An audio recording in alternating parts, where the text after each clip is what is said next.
Sobrang ganda at budget-friendly yung na-discover kong staycation dito sa One Uptown Residences BGC. Check natin. Pasukin na natin yung unit. Two-bedroom unit na very spacious. Maluwag yung living area. Pwedeng matulog dito kasi meron kang sofa bed. Tapos pwedeng manood ng Netflix. At syempre meron ka ditong dining area na may view pa rin. Dahil nga nasa 20th floor tayo, ang ganda ng view. City view ng BGC. At balcony. Malaki din siya ha. Pwede ka dito mag-coffee-coffee.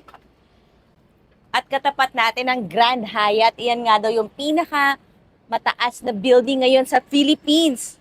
Tapos may mga swimming pool sa mga katabing condominium. Kasya nga talaga rito yung 6 person na matulog kasi may 2 bedrooms. Pero meron muna tayo ditong kitchen na kumpleto na. So kung magluluto, pwedeng-pwede. May microwave, may rice cooker, tapos may ref. Ito yung common bathroom. So invite mo na yung mga friends or family members mo at mag-staycation na kayo dito sa BGC na napakalapit lang nito sa Uptown Mall. O dito pwede matulog mga 3. Dito yung isa. Tapos ito, queen size. O may view pa rin tayo dito.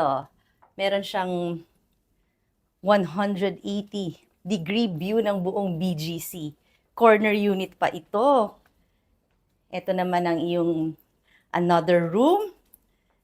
Kaya naman mag-check-in ka na, punta ka lang sa kanilang Facebook page, nandiyan sa comment section, or dun sa Airbnb page nila. Bye!